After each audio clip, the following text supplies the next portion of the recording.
This is going to be a very interactive session, so we look forward to your questions and your comments in the comments section. You can leave those. There will be a Q&A at the end of this conversation. So before we get started, I wanted to let you know that this session is being sponsored by the Friendly Pharmacy 5 audio and video podcast, which you can access on various platforms, including Spotify, Apple, also Amazon Music, and Overcast. So thank you very much for supporting the channel and supporting the podcast by subscribing. And this session will also be up on the podcast in the coming days. So as I said, we'll be talking about drug and nutrition interactions. And this is a topic that is often very overlooked, and there's not a lot of knowledge about this when we talk about this with different healthcare professionals. So pharmacists are fairly well versed in this, but really, as we talk with Dr. Elbe, you'll see that we really need an interdisciplinary approach to drug nutrition interactions, and they are quite significant. They can lead to more necessity for lab work, longer patient stays in hospital, that kind of thing. And so when we talk about drug nutrition interactions, if we want to put it really simply, we're basically talking about how nutrition or food can interact with medication, and also how medication can affect a patient's nutritional status. That is a very simplified definition. I'm sure Dr. Elbe will go a lot deeper into that for us. So again, let us know in the comments. We'd love to hear where you're joining us from. Again, if you have any questions, please don't hesitate to ask those during the discussion or after in the Q&A. We really look forward to hearing from you and hearing where you're joining us from. So I'd like to just welcome you all, and I hope that you all feel comfortable to participate in this discussion with us today. Before I bring Dr. Elbe up, I'd like to tell you a little bit about Dr. Elbe and his impressive qualifications. So Dr. Elbe has a Doctor of Pharmacy. He is also a board-certified psychiatric pharmacist with over 30 years of experience in clinical practice. Since 2007, Dr. Elbe has been practicing at the Healthy Mind Center at BC Children's Hospital in Vancouver, British Columbia. He also serves as clinical instructor at the University of British Columbia's Faculty of Pharmaceutical Sciences, and he is an honorary associate member of the Department of Psychiatry in the Faculty of Medicine. Dr. Elbe is recognized as an expert in drug nutrition interactions. He's authored several editions of the Food Medication Interactions Handbook and contributed to the nutrition care of the older adult textbook.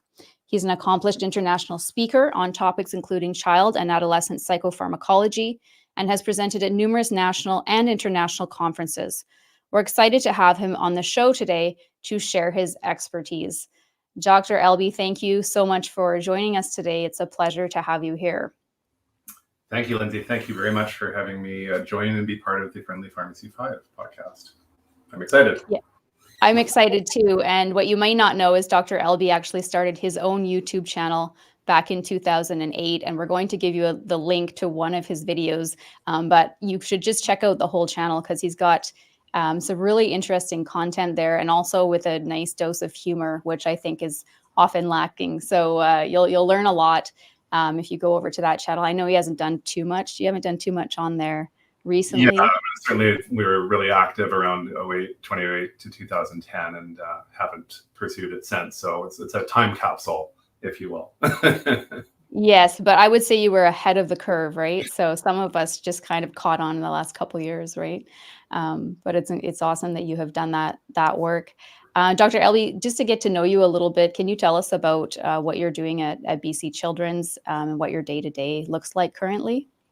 Sure. I'm a clinical pharmacy specialist in child and adolescent mental health at BC Children's Hospital in the Healthy Mind Center. So day-to-day, I do a lot of consultation work, both for our inpatients and multiple outpatient clinics at the hospital, but I'm also a provincial resource for child and adolescent mental health. So I field questions from around the province, from family doctors, pediatricians, nurse practitioners, and other healthcare professionals working with children with mental health issues. So a lot of consultation and authoring work with textbooks and research publications, etc. And that's my day job, and then also working on food medication interactions has been my major sideline work. Now we've got the drug nutrition interaction site launched, and that's been very exciting. Yeah, we're going to speak more about that in a few minutes. I often get the comment on the channel that what do pharmacists know about nutrition, or what do physicians know about nutrition? And there seems to be a bit of frustration sometimes from the public, and even from pharmacists. We'd like to know a bit more about this. How did you, as a pharmacist, get interested in the area of nutrition, and how this impacts patient care? Yeah, I kind of stumbled upon it when I was an undergrad in my last summer before graduating. I took a summer job working on a diet manual with the BC Dietitians Association and the BC Pharmacists Association. They produced a manual of drug nutrition interactions as a component of their larger diet manual. And so really it was my summer job. And I found it quite fascinating. The pharmacist I was working with had showed me this article that had just been published about grapefruit drug interactions. It was so fascinating and so interesting. And it was like the very first publication. So I got in on the ground floor of that, if you will, and decided to stay with it and continue to follow that story and follow the research that came out around it. And that led to a lot of other opportunities down the road with various dietitians, including the dietitian that authored the food medication interactions handbook initially. And it really just spiraled from there. So a long time ago, it sparked my interest, and I stayed with it. Yeah, and I'm glad you did, because it's a really important topic that requires a lot of commitment, right? And there is a lot of education that we need on this. Quickly, I just noticed that we have viewers joining us here from Washington State. Welcome, Peggy Harris. We also have Dr. Jonas Teske. Sorry if I did not pronounce your name right. From Chicago, we have someone from Ontario. Welcome, Sheena Thomas, from Orangeville, Ontario. So thank you all for joining us. It's really exciting to hear where you guys are from. And let us know in the comments if you're just joining, where you're coming from, or what your questions might be for Dr. Elbe about drug nutrition interactions. Oh, Dr. Tyler Black is here as well. Welcome, Dr. Tyler Black. Great to see you. A big fan of Dr. Elbe, he says. Oh, that's great. Thank you so much for the comment. Yeah, that's great. So Dr. Elbe, can you just tell us the story? I know you made a video about this, and we're going to put the link to this video in the description later, but this drug interaction with grapefruit. So I remember learning about this in university, and it just blew my mind, in like first or second year or something, that grapefruit could have such an impact. But the actual way that they discovered this interaction is quite interesting. So could you share that story with us? You do a great job of sharing this in your video, but just for those who are here today, could you tell us how that happened? I love telling this story. So this is actually a Canadian discovery. Yeah. It's Dr. David Bailey, a pharmacologist in Ontario, and his team that discovered it quite by accident, or serendipity, as the phrase goes. And what happened is they were doing research on a blood pressure lowering drug called felodipine. This is a calcium channel blocker family drug. And they were doing research around the impacts of alcohol intake on blood levels of felodipine, whether it would, increase blood levels or cause more side effects if you took it together with alcohol. But they wanted to find a vehicle to mask the taste of the alcohol, so the subjects in their study wouldn't know whether they had received alcohol or just the vehicle alone, the placebo, if you will. And so they tried different mixers, and what they settled on was grapefruit juice made from concentrate, but they made it extra strong. They used half the amount of water. So instead of putting 4 cans of water into the mix with the concentrate, they put 2 cans only. So that was double strength grapefruit juice. And they found that was the most effective flavor that would mask the taste of the alcohol. And then they had subjects take a drink of the alcohol or grapefruit juice alone, and then take a dose of felodipine, and they measured their blood levels over the next 24 hours or so. And the results were shocking, because what happened is the blood levels in both groups rose compared to subjects who had received water. And that's unexpected. They were expecting the alcohol to show higher blood levels, but they weren't expecting the grapefruit juice alone to show higher blood levels. And you can see from this concentration time curve, the levels of the grapefruit alone and the grapefruit plus alcohol basically overlap compared to the lower curve, which is the water. And so instead of dismissing this result, they sort of said, okay, something's happening here. And they wrote their publication on it in the Lancet. I think the first date was 1989 with a quick report, and then 1991 was their full report. And this was published just shortly before I was invited to participate in development of this diet manual. And so completely by accident, they discovered that grapefruit interacts with phenolphthalein, and then they started researching other medications, trying to determine like, what is it about grapefruit? What is it about certain drugs that are affected? And it was a trickle at first, and then it became a fire hose of research publications several years later of different drugs interacting or not with grapefruit, and working out what the mechanism is of how grapefruit causes these interactions. That's a very interesting story. Thank you for sharing that. And that's dating back to 1991, right? And here we are. First big publication was 1991. Yeah. So I'd just like to kind of define, since you are the expert here, and I gave my own definition at the beginning, which was a very simplistic version. So when we talk about drug nutrition interactions, how would you define this, or how do you explain this to people for those who may not really understand this concept? Yeah, no, you nailed it in your introduction. Really, it doesn't have to be more complicated really than that. It's that drugs can affect nutrition. Nutrition and food can affect drugs. They can interact in both directions. So there can be interactions going both ways at the same time. And they can affect the action of drugs. They can make them less effective or more effective to the point of causing side effects or toxicity. So, right, like too little effect is sometimes just as bad as too much effect. And then they could also alter your nutrition status, requiring changes to diet, or sometimes even supplementation may be required to correct nutritional alterations or deficiencies. And those interactions can happen. And then what matters is also, what is your patient's nutritional status? What's their overall health status? Is that interaction going to be clinically significant for that person based on all the other factors that impact their health? Or maybe that interaction, yes, it happens, but it doesn't cause any clinical effects. People don't notice it or don't have a change in their health because of the interaction. So that's the thing, that's the extra wild card, is what about the patient and their factors that impact the interaction. Okay, so thanks for explaining that. So you work in a hospital, and I assume that in the hospital, this is easier to kind of keep track of, but with people in the community who are taking sometimes multiple medications, there are certain patient groups that are more vulnerable to these interactions, right? So what patient groups are those? Is it mostly people who are elderly, or what do you see? Or is it certain chronic illnesses that seem to have more of an issue with this? Right. So, so patients over 65, patients taking multiple medications. So especially those taking 5 or more drugs on a daily basis. There's approximately a 50% chance of a drug interaction occurring if you take 5 or more drugs daily. And that goes up.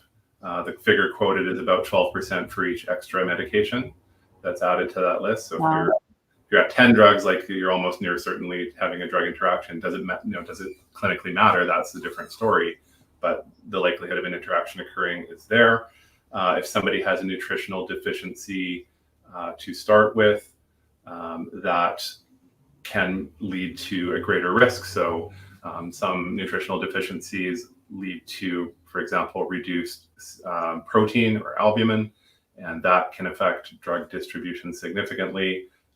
Certainly chronic alcohol use would be a factor that could lead to that.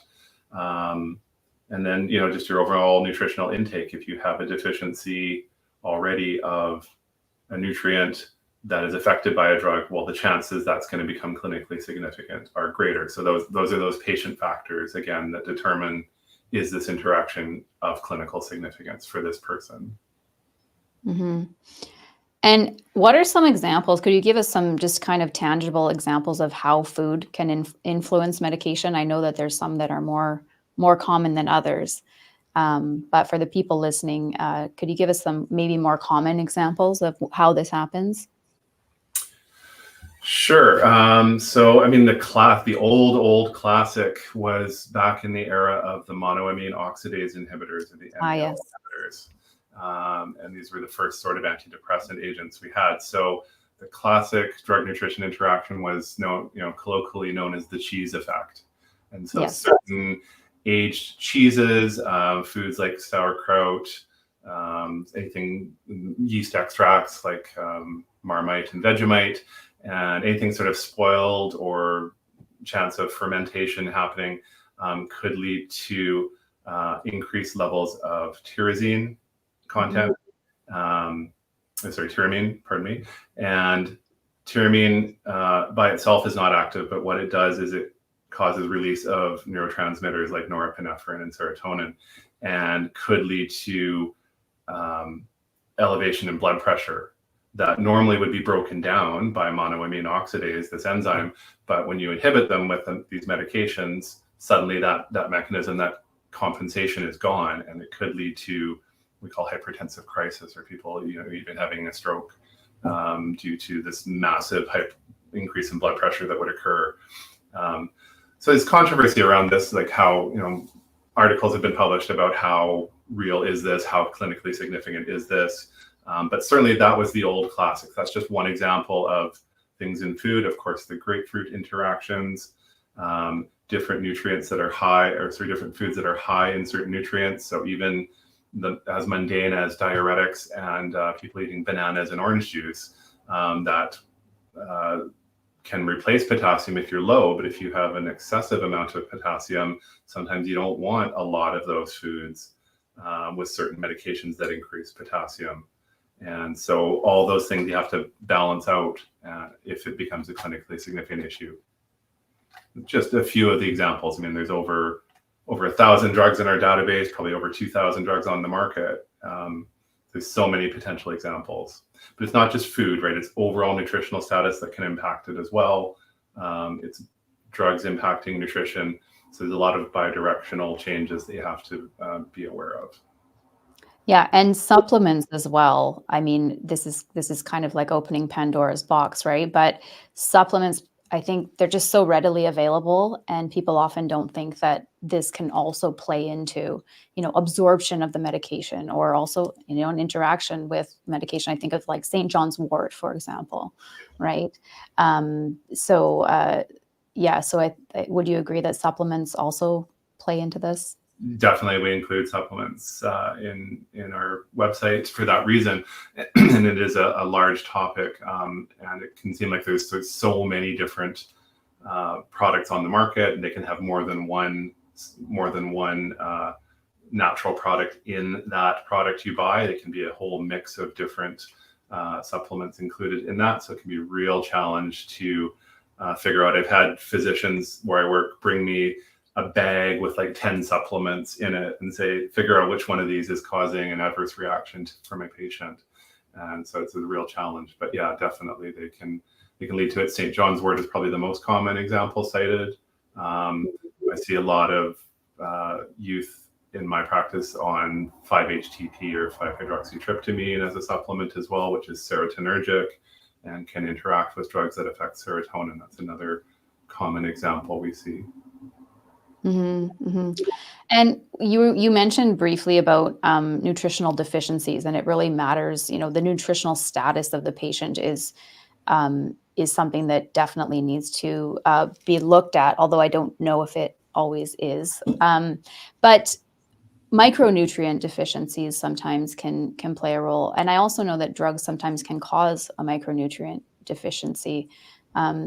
Could you just share maybe a couple of examples of those for the audience? Sure. For sure. We're doing a whole talk at this upcoming conference in October on micronutrient. We call it alterations or imbalances because we think of deficiency, but it can also be excess sometimes. So sure. deficiency example, probably the most common thing people might recognize would be the old thiazide diuretics like hydrochlorothiazide, etc. They can lead to deficiencies or reductions in potassium, but also magnesium and zinc, increase in calcium sometimes due to all the complex regulatory mechanisms our kidneys do to regulate these micronutrients. On the flip side, some other diuretics, like spironolactone is a different form of diuretic, or the ACE inhibitor or angiotensin receptor blocker family of drugs, they can lead to an excess of potassium. And so regulating those is very important, especially if you have a pre-existing either disposition to high or low potassium, depending on the medication you're taking. And so we do monitor electrolytes. Potassium is one of the electrolytes. We're monitoring that when using those medications, but it's complex. And again, it depends on the individual. Some these medications, their potassium is fine, right? It's the other factors involved. If they're not eating well, if they have other reasons, dehydration can change your electrolyte levels. It's really complicated. Yeah, it is complicated, and that's why you've created a whole website for this. And I know that website, the content is just growing and growing, right? As more of these are discovered. I also wanted to ask you about how drug nutrient interactions can help identify medications that affect a patient's nutritional status. And I know that this is on your website as well, right? Yeah, so how the website can help identify? Yeah. Yeah. So it's like I said, there's over 1,000 drugs in our database, and a lot of different ways these drugs can affect nutrition and vice versa. So they can affect, absorption, distribution, metabolism, elimination of drugs, and vice versa. The drugs can affect absorption, distribution, metabolism, or elimination of the nutrients. And they can also, so that's the pharmacokinetic aspect, or how the drug or the nutrient moves through your body. There's also like pharmacodynamic effects, right where the drug acts, right where the nutrient acts. Those can alter the effects of each other as well. And so we've got 1,000 drugs, incredible amount of different nutritional factors, and you can't memorize it all. So being able to systematically look up, okay, what are the significant considerations? My patient's on these 5 medications. What are the significant things I should be monitoring to check and see if they're experiencing a drug nutrient interaction? And it can really cue you into what, as a dietitian or as a pharmacist or a physician or a nurse who's monitoring that patient, it can really help cue you into the things you need to be considering when prescribing or monitoring a patient taking those medications. And the other thing I wanted to ask you about was, we sometimes will call these fillers, right, or excipients in medications, right? How do these really have a clinical impact, or what have you seen in the research as to how much these can impact even adverse reactions to medications? And I think even, is there a difference with the brand versus generic? Sometimes we do see this sometimes in community that this can be an issue. Let me start with the second issue first. So Sure. difference between brand and generic. So drugs that are considered bioequivalent are based on the active pharmaceutical ingredient. Yeah. The excipients or the extra filler non-medicinal ingredients between brands are not regulated. And so you can have wildly different list of excipients or non-medicinal ingredients in a generic formulation compared to the original brand name product. That can lead to allergic reactions, hypersensitivity. It can, if you have certain biochemical illnesses that you can't metabolize certain things, like I'm starting to see warnings about lactose and galactose now in product labeling more frequently. So maybe one formulation has lactose in it, another doesn't. And if you're lactose intolerant or really can't metabolize lactose, you should move away from that formulation that contains lactose. That is not regulated. And so the wildly different excipient lists in the generic products. Other things that can be in there that some people react to include different colorants or dyes. So the classic, I guess, would be tartrazine, which is FDC yellow number 5, that some people do have allergic reactions to quite commonly. Some of the red food dyes, individuals have been documented to react to. There are sweeteners. So some people, for example, can't metabolize aspartame and have to avoid formulations that contain aspartame.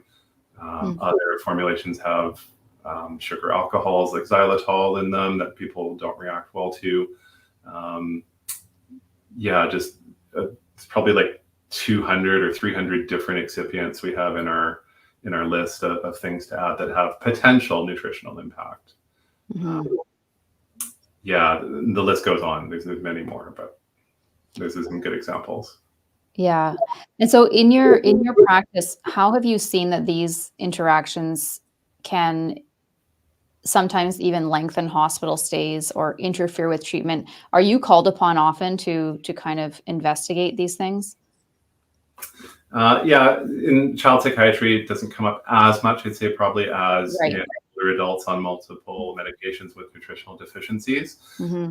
But it can impact, if you have electrolyte abnormalities and you have altered heart rate, perhaps due to eating disorder like anorexia, that can impact your heart rate, heart rhythm, and lead to different rhythm disturbances. Certain medications also impact that rhythm, so you have to be careful about choosing a medication that is less likely in some cases to impact that rhythm disturbance, especially if there's electrolyte abnormalities already at place. Trying to sort out with long-term therapy if somebody's suffering from a nutritional deficiency. So that sometimes requires extra blood testing and monitoring of micronutrient levels and supplementation in some cases. And it can really be hidden until somebody experiences a clinical problem, right? And you may not realize it, and then all of a sudden it's a problem, and you do the investigation and find, oh, well, there's an iron deficiency. They've been on metformin for 5 years. Maybe this is impacting iron absorption, and we need to supplement if we're going to continue metformin over the long term, for example. Just some examples.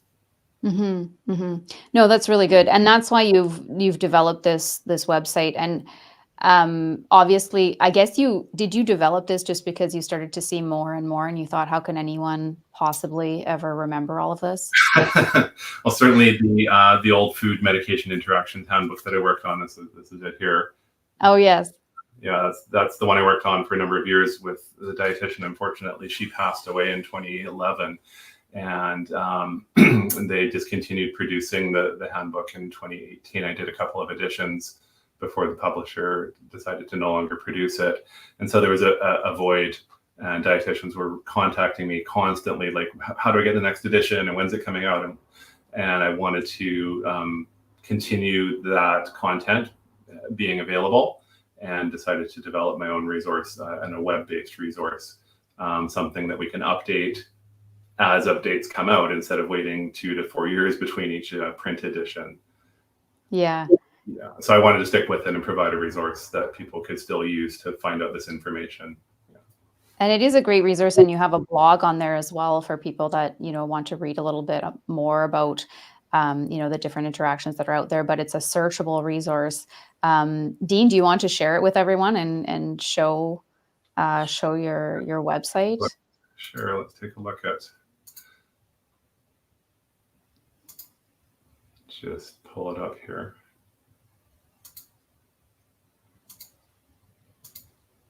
Okay, so I've got an example pulled up here. Hopefully you can all see our Drug Nutrition Interactions website. So we've got Simvastatin. This is a type of statin cholesterol lowering drug. It's one of the biggest interactors with grapefruit juice, actually. That's why I pulled it up. And look at this. Grapefruit-related fruits increase absorption between 2 to 16-fold. So wow. 16-fold increase in a drug level, you're probably going to notice it. And this probably would increase your risk, for example, some of the muscle adverse effects that are known with some of the statins. But there's a lot of other aspects too, right? So looking at, how do I take it properly? Like, not all drug nutrient interactions happen in the stomach where a drug can affect absorption, but some do. Some drugs increase solubility of other nutrients. Some foods can totally destroy the absorption. There can be reactions where they bind together and don't get absorbed at all. So looking at, how do I take it properly in relation to food to make sure it does what it's supposed to do? Do I take it with food on an empty stomach? Here, in this case, studies have shown a high-fat meal decreases simvastatin absorption 20%. I don't really comment. I just say, here's what happened. It's up to you as a clinician to decide, does that matter for my patient? Is a 20% reduction a big deal or not so much? Right. We've got an expert dietitian, PhD dietitian, Dr. Mary Litchford from Carolina, working on the project. And she has curated dietary recommendations for each medication and identified relevant literature and guidelines that are up to date. So if you're monitoring a patient and they're taking this medication and you want to follow some clinical practice guidelines on managing blood cholesterol, we've linked to it. We've saved you the legwork. Like, this is a PhD dietitian has said, this is the best resource to follow for a guideline for managing this medication. We've got monitoring parameters. So if you are taking simvastatin, what should we be monitoring? Well, obviously it's for cholesterol lowering, so you're going to look at your lipid panel, but also at liver function tests, possibly the creatine kinase, which is an enzyme that rises when there's muscle damage. If you take warfarin, you probably need to be checking your INR, which is the international normalized ratio of blood clotting. If you take digoxin, you probably should be doing a digoxin level, and so forth. And then we've got adverse effects broken down. We break the adverse effects down by 4 different body systems. So drugs, interactions that affect the oral cavity is very important, the gastrointestinal tract, overall nutrition, and then all the other potential adverse reactions. And those are listed here. And, wow. if you can see it with the lab values, so all these lab values are potentially affected by simvastatin. The ones that are in bold and in red happen more commonly, kind of like a nutrition label where they list the most common ingredients first and then go down the line. We do the same thing. So we say, yes, these factors here are more likely to be affected. If it's in italics, that means we like that. That's a good effect. We want that to happen. So these are all beneficial effects on your lipids and inflammation. Then you get to increased CK. That is probably the most frequent lab abnormality, and that's why it's in the monitoring section to be checking CK over time when you're taking this medication. And lots of other information. We've got information on pregnancy and breastfeeding based on manufacturer information. If you have renal failure or hepatic failure, there are suggestions for how to manage the dosing with that. We've got all the official warnings here, trying to make it as simple as possible. So this is all on one page, right, about simvastatin. Gives you a good idea quickly, as opposed to reading the, 61-page long Canadian product monograph to get that information. No, that's excellent. Yeah, definitely needed. You made it very palatable there. And I think, as healthcare professionals have a bigger scope of practice, even pharmacists, with ordering labs and stuff like that, resources like this become all the more valuable. Semaglutide. Semaglutide, yes. You may know as Ozempic, on the minds of a lot of people right now. So just showing the search there, there's over 1,000 drugs in our database. But again, if you are a dietitian and you're encountering semaglutide or some of the other weight loss drugs for the first time, well, at a glance, you can really get a sense of what's going on with this drug, how it impacts nutrition. And, there are approved guidelines for medical nutritional therapy right? The position of the academic nutrition and dietetics for medical nutritional therapy for these drugs. Like how good is that to have that instead of casting about looking for a relevant guideline? We've already said, hey, our dietitian thinks this is the most important guideline. You should take a look at this if you want to know more. Yeah, that's super valuable. Huge time saving. And I assume you're updating this quite regularly. I go through it every week looking for updates from the FDA and Health Canada in drug labeling, and I apply them. So within a week or so of the labeling coming out, if it's relevant, it's going to be on the DNI site. Excellent. What about metformin? Can we look at metformin? Yeah, metformin for sure. So that one is starting to be used more, certainly in our program in the Healthy Mind Center, to try and reduce the impact of the atypical antipsychotics on weight gain. Insulin resistance, yeah. Yeah, but it's sort of becoming more recognized that it can impact B12 and absorption. Yes, and so that's what I was looking for. Yeah. Excellent, and it's right in there. Yeah, it's right in there. And so to monitor, B12 every 2 to 3 years with long-term treatment. I think that's one that's often gets missed because people are on it for many, many years. And as we get older, we don't absorb, right, as much B12. Yeah, and B12 is insidious in its clinical effects too. So one of the clinical effects it can cause for deficiency is peripheral neuropathy. So people lose sort of sensation. The dietitian I used to work with would speak about people walking such that they're trying to find where the floor is because they lose the sensation in their feet. And that can be complicated by their nutritional status if they have diabetes to begin with, which also causes sensory neuropathy. And so the B12 deficiency can be kind of insidious and not easily recognized when it becomes a clinical problem. And the awareness is growing, but obviously to think about metformin, the proton pump inhibitors impacting vitamin B12. Yep, and proton pump inhibitors are another group that we've talked about a lot on the channel, and they're just so widely prescribed and often chronically prescribed, right? So that's a big one. What's the big one? Esomeprazole? Esomeprazole or pantoprazole, or The other thing is it's laid out in the same way every time. So as you get familiar with the resource, you know where to go looking for everything. So it's a standardized layout.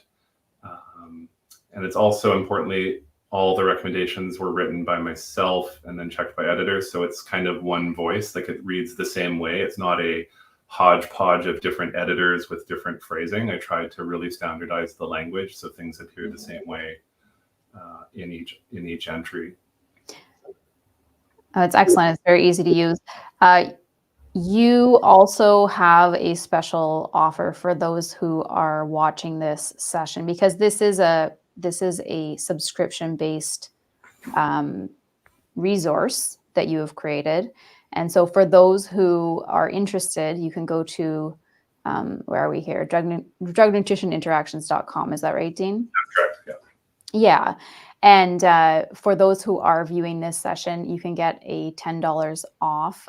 There's a code here, and we will put that in the description of this session as well. And that's valid until December 31st. Yeah, December 31st.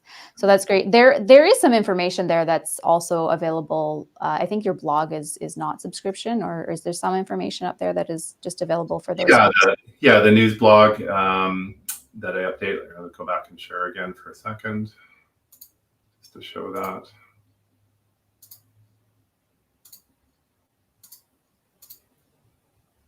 If you're just joining us, we're talking about drug nutrition interactions with Dr. Dean Elbe. We'll be opening up the Q&A soon for any questions about how nutrition impacts medications, how medication impacts nutrition. So feel free to put those comments in now or in a few minutes. It's up to you. We do have a question coming in. Is there a Canadian payment option? So yes, there sure is. So the site will automatically determine, based on where you register from with your postal code, what currency you'll be charged in. So the $10 discount applies to Canadian and American or other subscribers around the world. Wonderful. Yeah, and there's also Canadian content. That's an important thought. So one of the things, I'll come back to the news in a sec, just since you mentioned with the question. One of the things I built in, being a Canadian pharmacist myself, knowing that the labeling can be quite different between Canada and the US, you can choose where you see your warnings from. So if you're practicing in the US, you can switch and show the warnings that are relevant to the US, and that will subtly change the display of a drug. So tirzepatide is a new GLP-1. In Canada, it's Mounjaro, but they also have Zepbound, which is the weight loss label, as opposed to Mounjaro, which is the diabetes label. We don't have Zepbound yet. So you can see now that we're viewing this from the US, Zepbound is going to appear here along with any warnings relevant to Zepbound. Whereas in Canada, if there's extra warnings, Health Canada is a bit more conservative most of the time, I find. Extra warning labeling over and above the FDA sometimes. They also have a lot of adverse effects that don't appear in the FDA labeling. And so I thought it wasn't fair or ethical to not list those adverse effects because they are known. They just may not be in the FDA labeling. But really important that you can customize it and change your view to the US or Canada. Yeah, that's excellent. That's very useful. And then you had the blog. From Canada, it won't show drugs that aren't available. So it'll filter those out. And then once they become, we go back and add them in.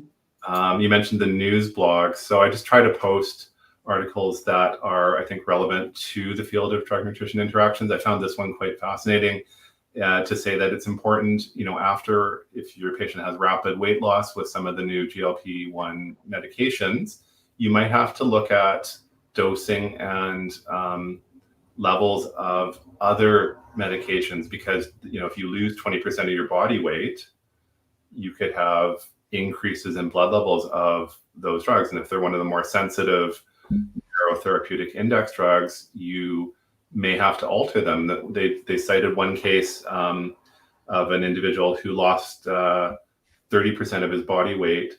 He was taking thyroid supplementation. And after the weight loss, his T4 level was 4 times the upper limit of normal, where it had been stable previously. Oh my! So that's fascinating,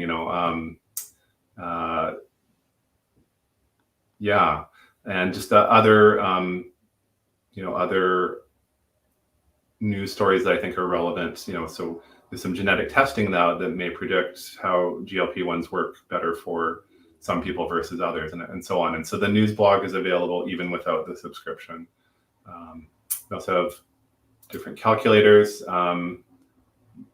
This one is always fun. So if you've had an amputation, this one always comes up. Like if let's say you weigh 102 kilograms, but you've had, unfortunately, your arm off. Well, your measured weight might be 102, but if you had your arm, your body size is such that it's like you weigh 108 kilograms, right? So as far as your internal organs, it compensates for the loss of that limb to tell you, like, how should I be dosing or providing nutrition for somebody, even if they've had an amputation. Oh, quite a few resources here.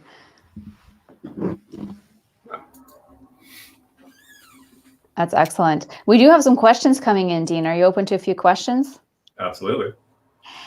We had a question from an audience member. I think it was a newsletter subscriber. They wanted to know about how antidepressants, specifically SSRIs, can impact nutrition.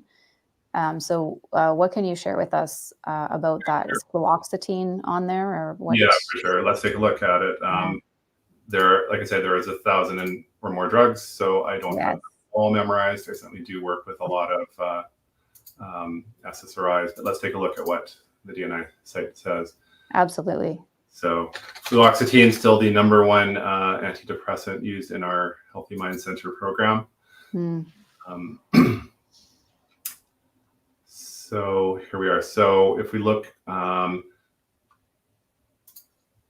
quite a few potential impacts on different lab values. This is an interesting one, I would say, that comes up depending on the age of the patient and other medications. So SSRIs can be associated with what we call hyponatremia, or low sodium levels. Yep. Can be caused due to inappropriate secretion of antidiuretic hormone. This is more prominent in older age groups. We don't see this for the most part in children and adolescents, who I work with most frequently. But as patients get older, if they're on other medications that may have a similar effect on antidiuretic hormone, you can end up with very low sodium levels, and that can cause, confusion, non-specific symptoms, increased pressure in the brain, and can be quite serious. So that's one particular nutritional effect. We mentioned supplements. So if we look under natural health products, we're going to definitely find St. John's wort, but also tryptophan and 5-HTP, which is serotonergic. Other supplements. This is less well known, and I guess you could call it a form of nutrition that SSRIs affect the function of our platelets. They don't Right. low platelet levels, but they affect how well they function due to altering uptake of serotonin into the platelets. And so the SSRIs can affect coagulation. And if you're on other supplements, such as I list here, it's like the 4Gs are the well-known ones that can affect blood clotting, garlic, ginger, ginkgo, and ginseng, and some others. Vitamin E would probably fit in there as well, that can affect clotting. And so if you have SSRI treatment and you're taking one of these supplements, maybe you're on aspirin daily, or maybe you're on an anticoagulant, all of those risks can add up and lead to increased risk of bleeding.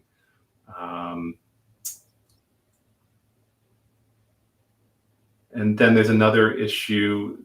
It's not super well documented, but if you have poor nutritional status such that you're well below your suggested target body weight, there's a lot of question about whether the SSRIs can act properly. Like, do you have enough nutrition to have enough neurotransmitter created that there's enough serotonin to inhibit the reuptake of?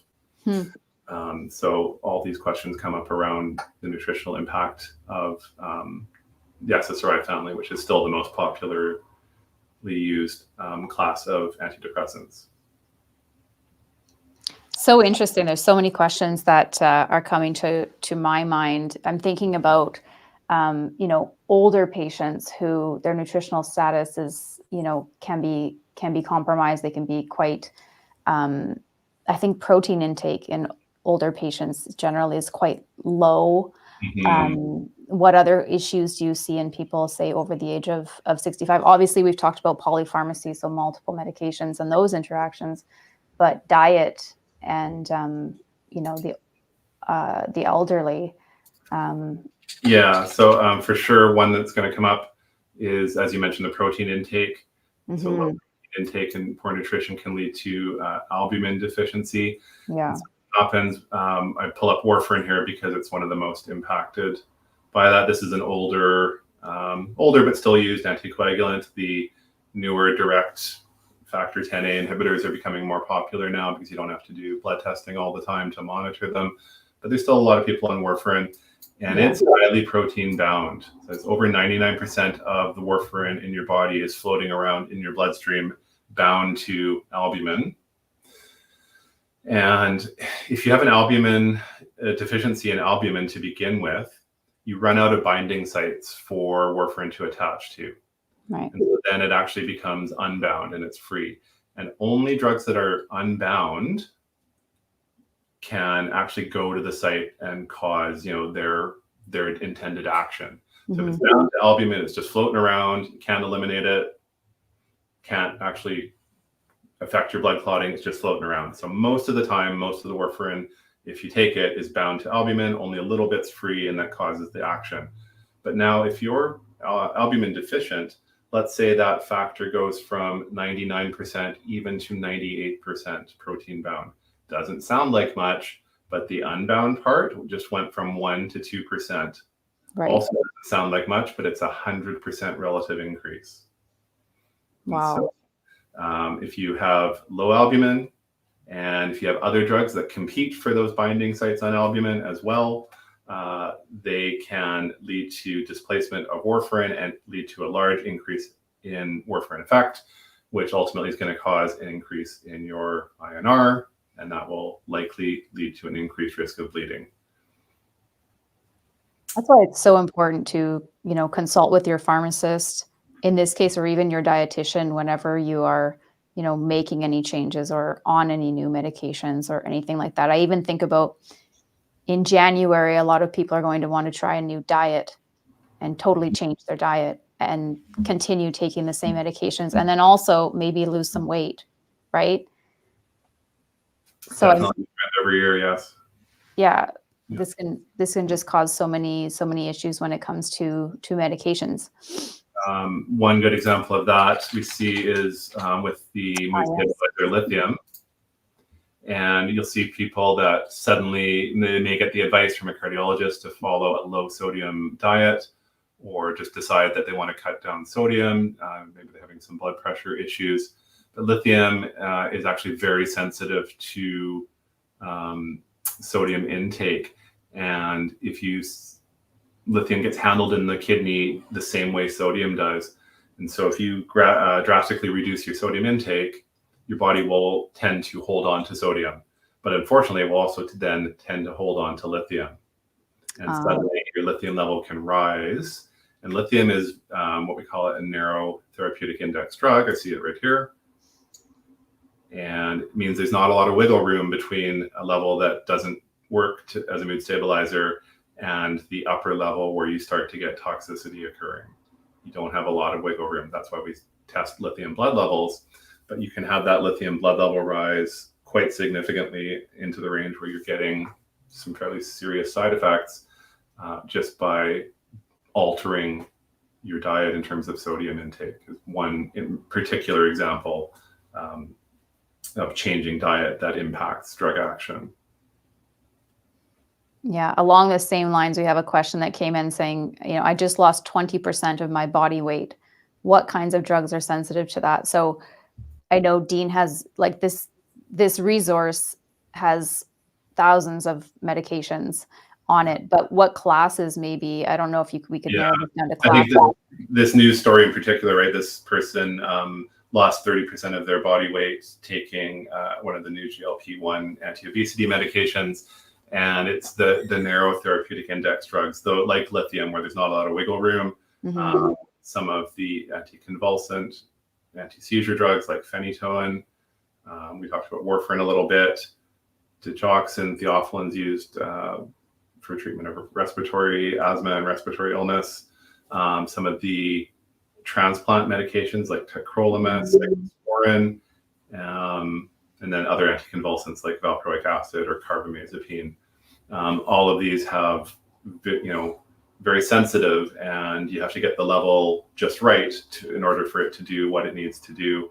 I say the one example was their thyroid supplementation. They had their levels go from normal to 4 times the upper limit of normal without changing their thyroid dose when they had all this weight loss with tirzepatide.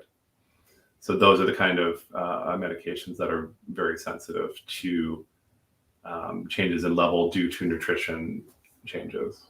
Mm-hmm. Yeah, I think people don't always think about how these things do impact medication, and I mean it's all part of a big picture, right? That we're trying to take care of here. And I think another issue is that a lot of people don't have access to healthcare professionals in Canada, and sometimes even the US. They don't really know where to go, right?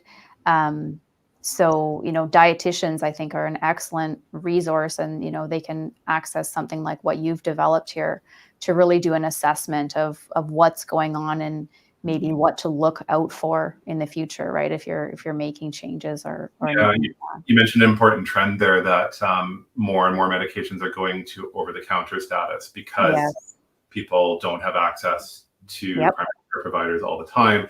So in particular, the proton pump inhibitors in the US are now, well, we have one here too, but especially in the US are over the counter. And so people are on proton pump inhibitors for long periods of time, self-selected, that no medical professional is monitoring. And you can run into some of the deficiencies in iron and B12 with chronic use. They really weren't intended for ongoing long-term chronic use. right? They're intended for episodic treatment a lot of the time. And that's just one example of the trend towards more medications being available over the counter that can lead to deficiencies that may not be ideally monitored. Yeah, and this is something that it doesn't directly, talk about, your website, but I always try to emphasize this, that medication reviews in BC and in many provinces in Canada are free for people, and they're so important, and you don't have to take a lot of time to go in and talk to your pharmacist. And literally what you said earlier about a doctor bringing in a bag of supplements, this actually happens, right? This actually happens. This is not uncommon. And, when you tell people bring in all your medications and supplements, sometimes they even question you, well, why my supplements? Well, because that's part of this whole picture, right? And then the conversation about what is your diet like, right? Dean, did you want to say something there? Well, yeah, like the supplements, we have to ask several different ways sometimes to get that information, because when a professional says, please tell me which medications you take, a lot of the times the supplements don't register. Like, it doesn't trigger people to say, oh yeah, and I take these 3 vitamins and supplements. So we have to ask sometimes in different ways to get that information. So sometimes we'll say, do you take any supplements? Do you take anything you bought at a health food store is an important question. To get that information out, because it just doesn't register that this is a medication. It's in a lot of patients' minds, that is a different category than prescribed medications or even over-the-counter medications. So really have to sometimes dig to get the full true list of everything they're taking. Yeah, and it's so important, because sometimes you will identify, supplements that could be reducing the effect of the prescription that you're taking, right? Or reducing absorption or something like that. And so go ahead. Yes, Dean. I had a family several years ago, in addition to their prescribed medications, they were giving their child activated charcoal. Oh yeah, this is actually, I think, I wouldn't say common, but it's happening. Yeah. Yeah, activated charcoal is what is used in the emergency room when somebody has an overdose to prevent that drug from being absorbed. Yeah. So essentially by doing that, they were making their medications taken around that time not be absorbed, right? So we had to have a conversation about that. But yeah, shocking what, if we didn't ask about supplements, we would never have known. Mm-hmm. And I think there is a place for supplements. Like, we're not trying to knock this. Sometimes it is necessary, but there's a way to do this. There's a way to go about this, and there are certain people who are deficient and do require supplementation at some point, right? Yeah. But I know there's also a lot of social media trends out there and things that, honestly, people are trying to take control of their health and be proactive. I think it comes from a good place. But then there's just there's a gap there where you really do need, would benefit from a healthcare professional stepping in to kind of give some guidance, right? Exactly, yeah. Mm-hmm. We do have some questions. Ayaz actually on LinkedIn says, helpful stuff, great going. So thanks, Ayaz, for joining us on LinkedIn. Yeah. Thanks for the comment. Would a pharmacist be able to answer these questions?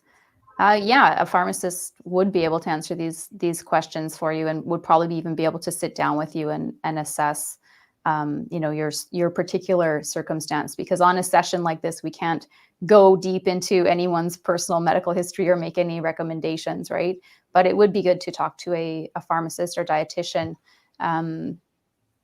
about your individual situation. Yeah, and the information I present on drug nutrition interactions, it's all out there. Yeah. But it's across a multitude of different sources, product monograph, different resources, other databases. So I've drawn it together, right? It's for efficiency, and so that you don't miss important things. That, again, searching through a 60-page monograph, you might or might not find. You might find it, probably, but maybe not. And just to bring it all together with a focus on this is what adds the value to the drug nutrition interactions resource. Yes, pharmacists and dietitians, and the medical team share a responsibility for making sure these are used safely and effectively. Mm-hmm. Well, I think it's a great resource that you've created. If anyone has any more questions for Dr. Elbe, we're just finishing up here, but we do have a little bit of time to take any more questions that you might have, either about drug nutrition interactions or about the resource that he's created.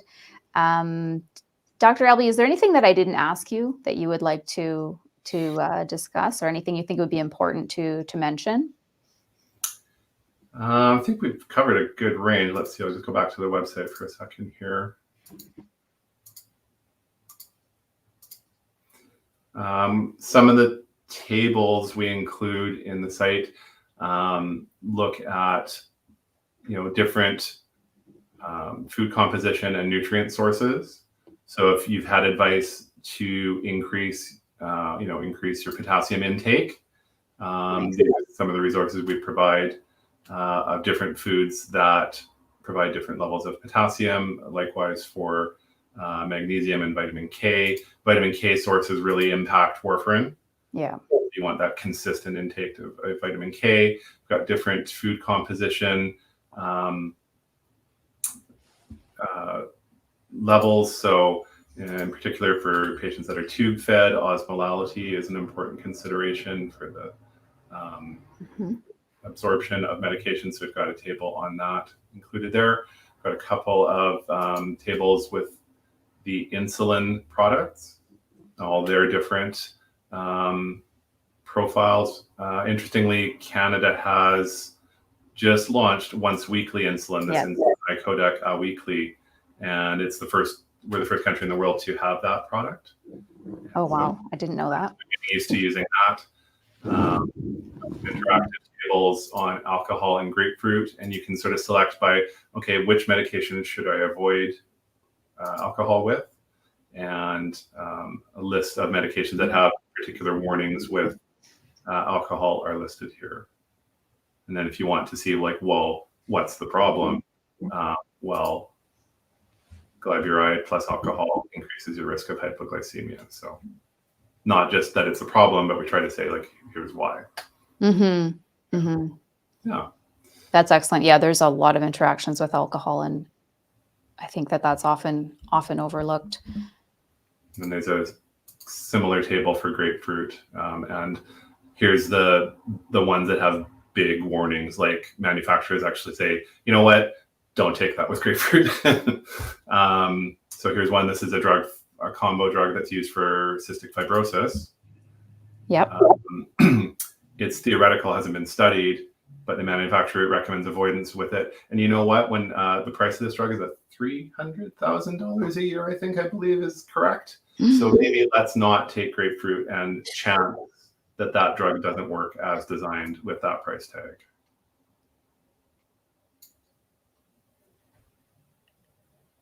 I know often when I share with patients to avoid grapefruit, you get the comment, why would I ever eat grapefruit or drink grapefruit? It's terrible.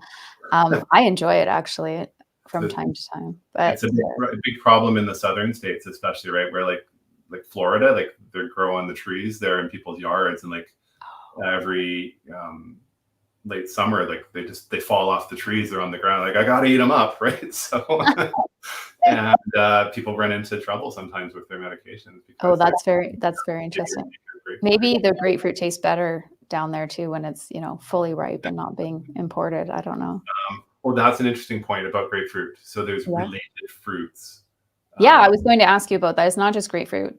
Yeah, sorry, back to the website again for a second. Yeah, no, that's good. And we do have a question count that's come in as well. So we'll get to that. Sheena, thank you so much for for being here and for these questions. It's just excellent. We are going to get to your question. Yeah, so it's related fruits. So through the research that Dr. Bailey and others did after that initial discovery in 1991, they went and looked at a lot of different other citrus fruits. And so certain fruits like, the lumpy oranges, the Seville oranges that are used to make marmalade also tend to be high in the component that interacts with grapefruit. Pomelos, which were the giant grapefruit with the huge rind, if you will. Grapefruit, as it turns out, is a hybrid of a pomelo and a standard orange. Okay. And so pomelos are the component that has the the interacting piece in it that causes drug interactions, whereas most standard oranges that we eat on the table, they don't interact, thankfully. Tangelos, that's a hybrid between a tangerine and a pomelo. And certain mandarins have this component in it, and it comes in the juice, but also in eating pieces of the fruit or any extract of the fruit. So that's some of the work they did after that initial discovery to clarify, like, what exactly about grapefruit is it that causes these interactions. Yeah, and for those people who are not familiar with this, I don't think we explained this earlier, the actual mechanism of how grapefruit, and I guess grapefruit-like citrus fruits, or the ones that you just mentioned, interact by inhibiting a group of enzymes in the liver that help to metabolize some of these medications. Yeah, we always used to think of these enzymes, the cytochrome P450 family, as you're showing here, of drug metabolizing enzymes, as being only in the liver. Right. But really, grapefruit interaction work found out that these enzymes actually exist in the intestine, and they metabolize drugs before they're absorbed into the circulation. And sometimes they're quite efficient at it. So if they're so efficient that they metabolize a lot of drug, and you block that metabolism with grapefruit, by the way, they bind, and the component of grapefruit binds to these and doesn't let go. So your body has to produce new enzymes to compensate for that. They can greatly increase the amount of drug absorbed by inhibiting this enzyme for drugs that go through this system, the 3 and 4 system. Yeah. No, I just wanted to explain that quickly, because I don't know if we went over that earlier. We do have some questions here. Let's see here. Sheena, thank you for this session. Waiting for similar ones. Dean, can you talk about vitamin K2 and vitamin D? This is a hot topic.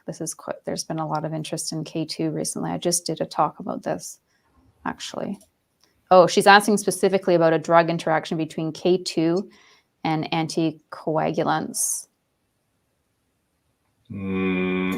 Certainly with warfarin, but are you thinking of the factor 10A drugs as well? I think possibly. Definitely warfarin. Definitely have to be careful with that one. I think, yeah, clopidogrel is another one. You can check clopidogrel. I'm sure you have that on your site. Yeah, certainly. So this is the warfarin entry. Routine use of supplements like K and K2, which is a related supplement, can alter the action of warfarin. You produce more clotting factors and sort of overcome the action of warfarin. I'll see if it's mentioned in clopidogrel.